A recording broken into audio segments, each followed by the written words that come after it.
Welcome to our webinar. Today we're going to talk about complacency and the true cost of doing nothing. So first I'm going to jump in and introduce myself. I'm James Roten. I'm CEO of OptiStream. I worked in the fuel supply business for about 30 years and worked in a variety of facets of it related to contracts, pricing, scheduling, cost optimization, accruals, invoicing, inventory, and risk management. Also want to introduce Mark Stillman, COO of Vertrax. Mark, you want to introduce yourself? Hi, James. Thanks, and welcome everyone. I've been in the industry now for about 30 years, and like James, I have a lot of direct experience in the midstream supply, downstream last mile supply. I specialize in industry-specific technology solutions, particularly ERP, and I have a strong background of working in hedging and procurement and risk management. So excited to get into the conversation today, James. I think we have some great stuff to talk about. So wanted to do a quick intro of both of our companies. OptiStream is a longtime provider of software in the fuel supply space. Our SaaS platform specializes in cost optimization, best buy patterns, accurate billing, accurate accruals, inventory management, risk management, and reporting for all things related to fuel supply. Mark, you want to give us an intro on Vertrax? Sure. Vertrax is a provider of ERP back office solutions, financial ERP by way of Acumatica, and then fleet logistics by way of mobile dispatch and fleet tracking and fleet management. We've been in the industry for 20 plus years. We have a large sort of stable of customers who are a mix. Honestly, there's a lot of distillate folks in there, large midstream companies, small retail companies. We do all the different fuel types, including propane and gas liquids, and really enjoy an international presence, which is unique for an ERP company in the energy space. We have clients in Canada and Africa and New Zealand. So that's not bragging. That's just gives us a really great panoramic view of best practices and how to optimize a fuel business. That's amazing. So let's jump into our next slide. Really, we want to talk about complacency today. And we want to talk about what if complacency is costing your business more than competition ever could. And I think it's an interesting topic because often, and we work with a lot of fuel supply companies, as I know you do, Mark, with Vertrax. The biggest threat, sometimes may not be that rival supplier, and we all knew who our rival suppliers are, but it's that inertia that builds over time of doing things the way they've always been done, and not challenging those processes. And when that happens, we often slip into a false sense of security.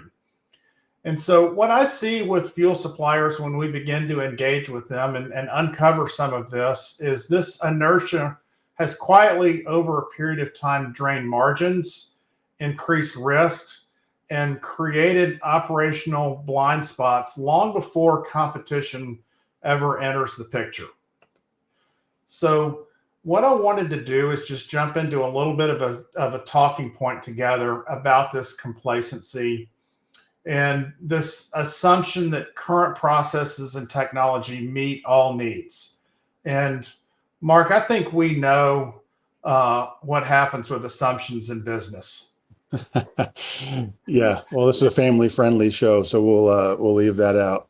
I think my perspective on this is sometimes a little controversial because fuel dealers and suppliers will think that I'm criticizing them, excuse me, when I'm really not. I'm just trying to point out that there are sort of habits that we have in this industry that we really need to look at.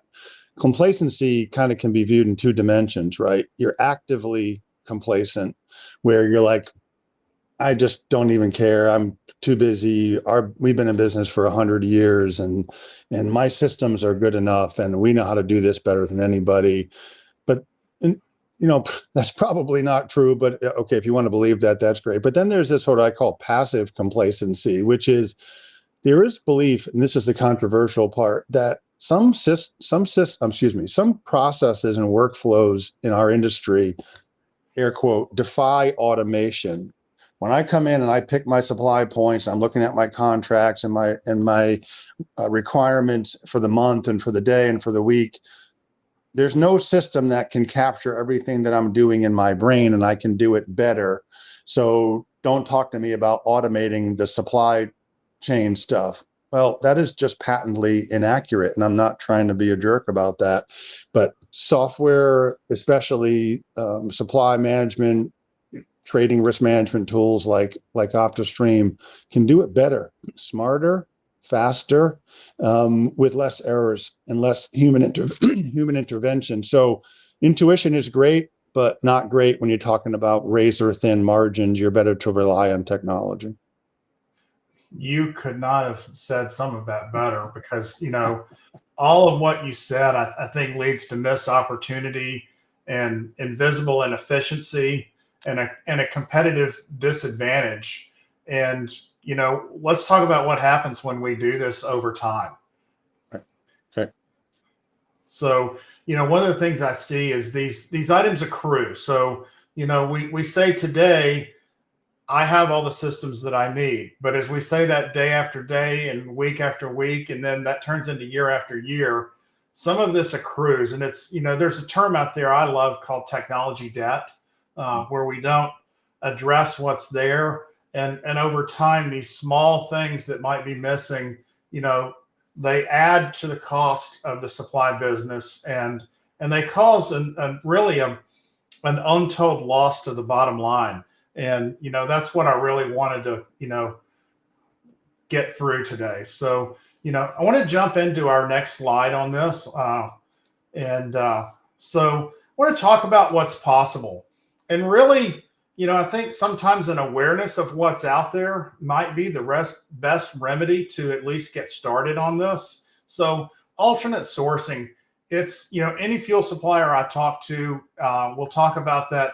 That default location that's closest to the delivery point is the easiest place to go. And the default carrier that we may want to always use, if we have our own fleet, we obviously want to lean toward our fleet, but a common carrier could be more cost effective to use. And so identifying those outsource opportunities is possible.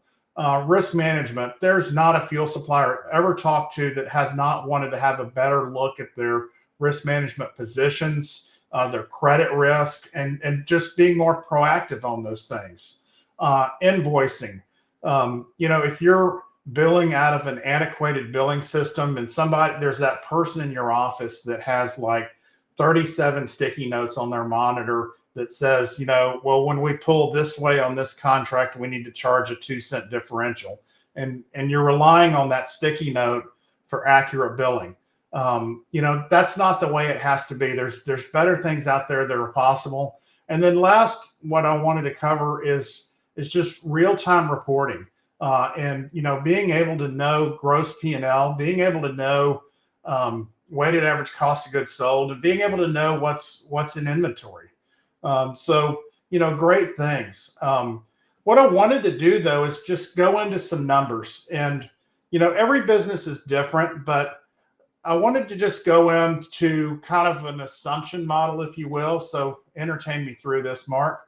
And I used an example of a fuel supplier that's moving 200 million gallons annually as an example. And let's assume that 20% of that 200 million gallons or 40 million gallons has outsourcing opportunities. And let's just assume that those outsourcing opportunities might add 50 points to those loads, just obviously on average. If I do some quick math on that, if we could outsource our business like that at those levels, and every business is different, we've added $200,000 in fuel cost alone. The next one I want to go ahead, Mark. Yeah, if you don't mind, let me just add a little color to that. I'll be your sports commentator sidekick here. We, as of course, in our industry, in my business, we are doing RFPs for various size fuel companies all the time. And one of the things that has been noteworthy in 2025 was everyone 100% are coming in with a requirement for alt sourcing automation and best buy automation. So the industry is awakening to the financial power that can be gained by getting out of a habit. You come in, you have your trucks, you have your common carriers, you go to this terminal for this group of customers, and you go there every day for that group of customers. And you think you're capturing freight rates and price advantages and disadvantages and miles driven, but you're really not doing that all the time. You find that very often suppliers are using a rote habit, but a bunch of the smart suppliers are waking up now, and it's been an incredible change for us, which is why our partnership with you, James, is so important, is that we don't do that within our ERP solution, because this is very specialized functionality. So it's something that fuel dealers and suppliers should definitely investigate, that all sourcing and best buy are huge, huge margin improvement drivers. I totally agree with you there, and I'm in the same spot with you. Every RFP I've read has verbiage in it about it. And when we were first doing outsourcing, it was a pie in the sky thing, but it's not anymore. No. So the next one I wanted to move into was inaccurate billing. And so here again, I use the same 200 million gallon annual fuel supplier, and I'm going with a number of 10% of invoices contain errors averaging 1 cent. And that's a highly speculative number. I've done implementations with OptiStream that number was much higher. I've done implementations where it might have been 40% contained errors, but they were small, a quarter of a cent or even less errors. But when these errors happen, customers request a credit that slows down collections. And this adds up all over time. But in my one example of 10% or 20 million gallons averaging a 1 cent error, that's $200,000 in missed revenue. And Mark, I know you love to talk about fat fingering in this business, and it's a reality. Yeah, I think there's a lot of manual processes that are very error prone that need to be automated. And it doesn't mean that these people are losing their jobs. They're being allocated for higher value activities. I think the other thing about billing here, James, that I know is important to you and is important to us and our customers is, while there's a revenue loss very often with inefficient billing processes, there's a customer experience whack that you take. Customers get frustrated if they're constantly having to call and true up their bills with you. It slows down payment. They lose faith in you often, and then you start to have customer churn. So billing has a big CX component to it as well. It has to. So it has to. So we're going to chat about that a little bit more closer to the end. I had that absolutely on there. Right. So my next example, and I love doing these little number exercises on some of this, is collection time. And so in this third example, we're still at 200 million gallons annually. Our supplier that we're talking about is very steady in this, but let's talk about issuing invoices 2 days sooner. And one of the things with the right billing software is you get the bill of lading almost immediately. There's even a pie in the sky that the invoice gets to the customer before the fuel does.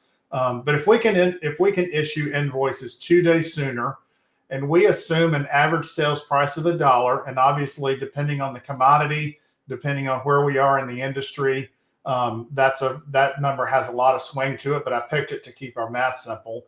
And then let's assume a working cost capital of 5%. That's $55,000 a year just in faster collections. I don't know, Mark, what do you think? Do you want that? This is an obsession of mine, which doesn't point to a very exciting life. DSO is something that when I was consulting in the industry for many years, I was surprised at how many companies didn't measure their days sales outstanding or classic, sort of traditional DSO number. And when I would take them through this exercise, 2 days, I think you're being a little generous. I would find that with especially in the midstream wholesale commercial space, these folks are slow paying anyway, their customers. We would find that there would be a real DSO of 40 to 50 days when they thought that they had 30-day terms. And to your point, the cost of capital of leaving money on the street for 15 to 30 days longer than you think it's there has a huge impact on your working capital, free cash flow stuff. So if I had a humble suggestion to the audience today, it's look at your DSO, have somebody on your finance team measure that out and see where you are.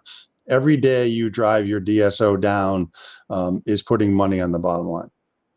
And in that DSO discussion, and I started to put a slide in here about this, but when we talk about inaccurate billing and we talk about collection time, and if we are billing that much inaccurately and they're having to check each invoice more granularly than if we've just billed it accurate in the first place, that again is further contributing to that poor DSO number. So great, excellent talking point. So my last one I wanted to go through today is gross P&L reporting. And, coming back into this $200 million fuel supplier, and that size organization is going to obviously have multiple marketers.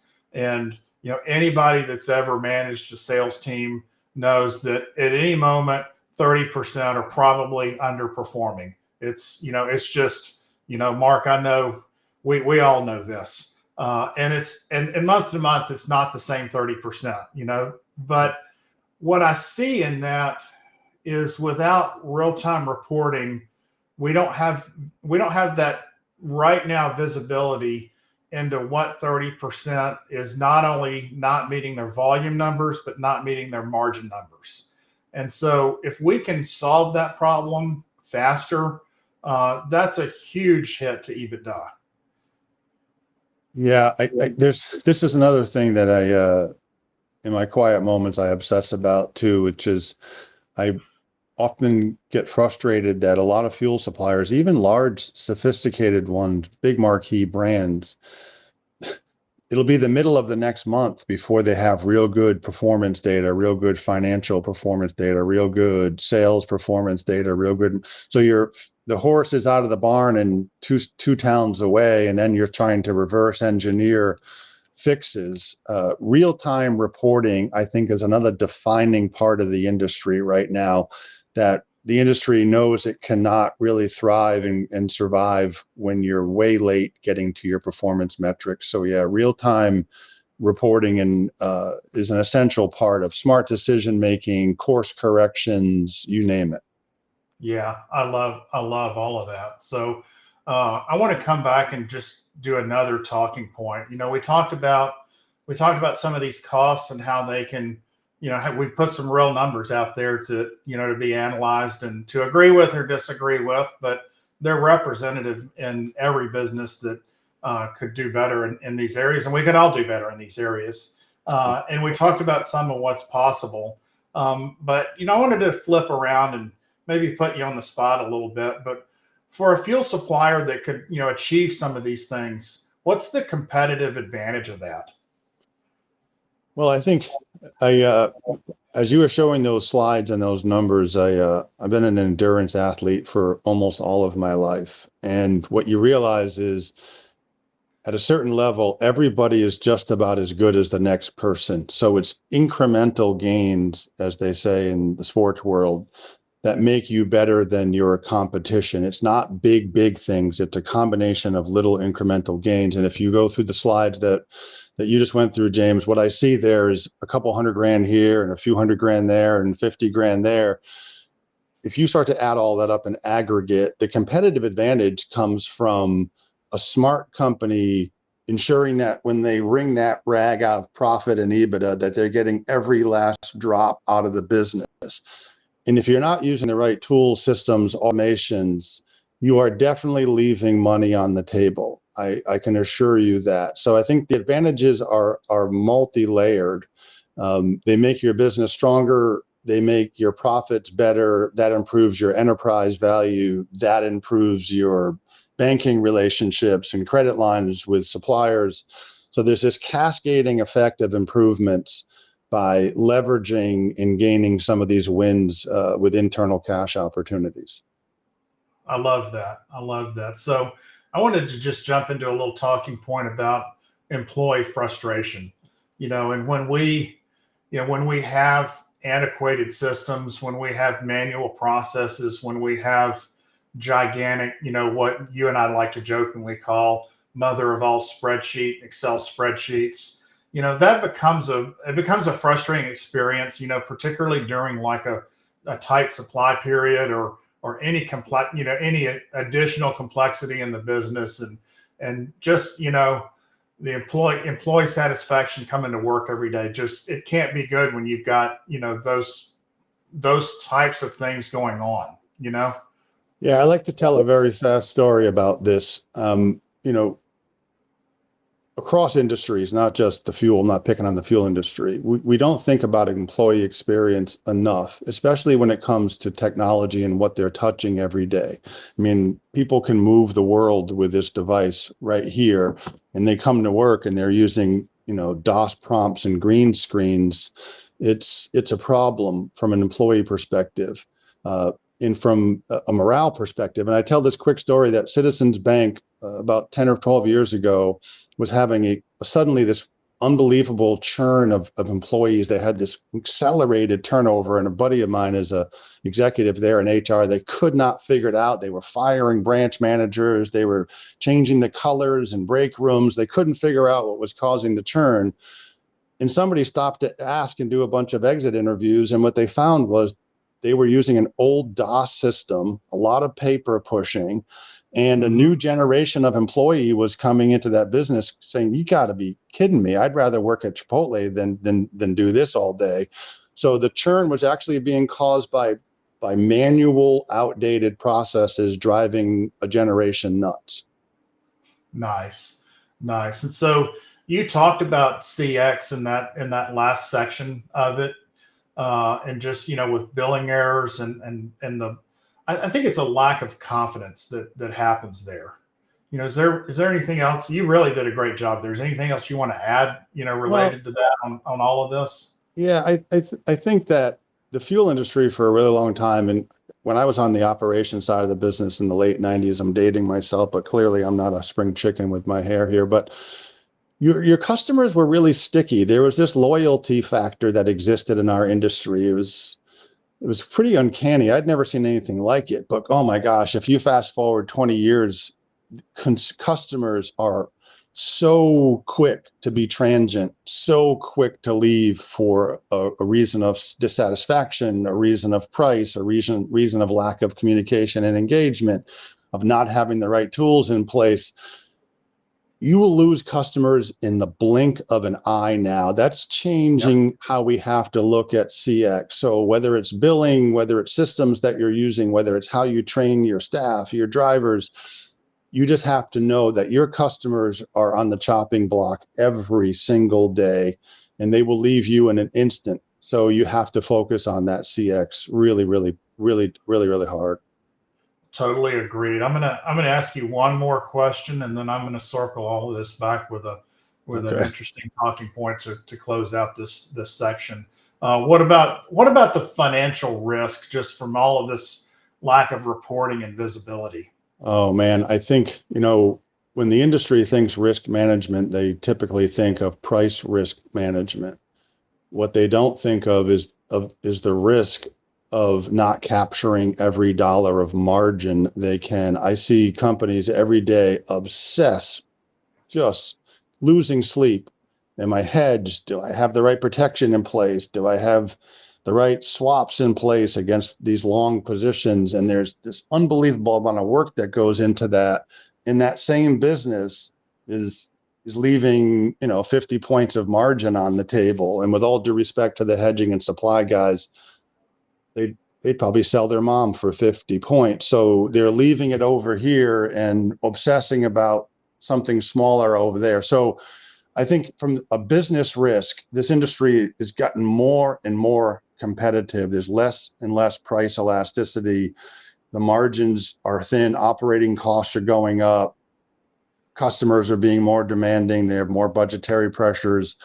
If you're not doing everything possible with systems and people and processes to extract every dollar of margin you can, your business is existentially at risk for the long term. So in some respects, if it's amazing what you can do to galvanize morale and passion in a company by saying that you're facing an existential threat if we can't improve profitability.